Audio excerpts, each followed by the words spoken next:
আসসালামু আলাইকুম। আচ্ছা আপা, আপনার নাম কি এবং আপনি কোথা থেকে এসেছেন বলুন। আমার নাম নিপা আক্তার। আপনি আসছেন কোথা থেকে? আমি মিরপুর 13 থেকে আসছি। আচ্ছা নিপাবা, আপনি একটু জোরে বলবেন কথা। আপনি আমাদের এই দুরন্ত রিক্রুটিং ট্রাভেল এজেন্সিতে আজকে থেকে কতদিন আগে যোগাযোগ করেছিলেন? আজকে থেকে 23 দিন হয়েছে। 23 দিন হয়েছে। আপনি 23 দিন আগে যোগাযোগ করেছিলেন, এর ভিতরে তো আপনি সম্ভবত আরেকবার ইন্টারভিউ দিয়েছিলেন। হ্যাঁ, কোন গার্মেন্টস ইন্টারভিউ দিয়েছিলেন? আরেকবার দিছি তুষকায়। তুস্কাতে। তো তখন হলো মানে আবার এখন আপনি রিচপেন গার্মেন্টস ইন্টারভিউ কেন দিয়েছেন? আমার পাসপোর্ট ব্লক আসছে তাই। তুস্কা গার্মেন্টস ইন্টারভিউ দেওয়ার পরে আপনার পাসপোর্ট ব্লক থাকার কারণে আপনার ভিসা আসে নাই। না, এই জন্য এখন বর্তমানে পাসপোর্ট ব্লক দুরন্ত রিক্রুটিং ট্রাভেল এজেন্সির মাধ্যমে আপনি ব্লক ছুটাইছেন। ছুটাইছে। এখন এরপর আবার এই রিচপেন গার্মেন্টসে ইন্টারভিউ দিচ্ছেন, দিছি, পাস হয়েছে কিন্তু। পাস হয়েছেন।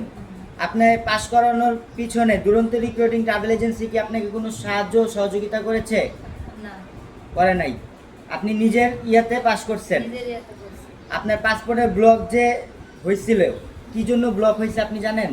আমি আগে বাইরে গেছিলাম, কন্ট্রাক্ট শেষ করে আসি নাই, তার কারণে হয়তো হয়েছে। আচ্ছা, কন্ট্রাক্ট শেষ না করে আসার জন্য জর্ডান সরকার আপনাকে ব্লক করে দিয়েছিল পাসপোর্ট, যেন আর কোনো সময় জর্ডানে না আসতে পারেন। তো এখন যে আপনার পাসপোর্টের ব্লক ছুটানো হয়েছে, এখন আপনি খুশি আছেন?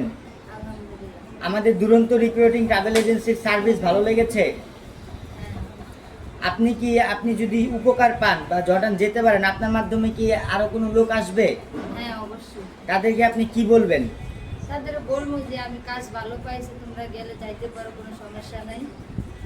আচ্ছা ঠিক আছে আপা, আপনার জন্য শুভকামনা রইল। আপনি বৈধভাবে জর্ডান গিয়ে বৈধভাবে অর্থ উপার্জন করে দেশে রেমিটেন্স পাঠিয়ে দেশের উন্নতিতে আপনার অগ্রণী ভূমিকা পালন করুন।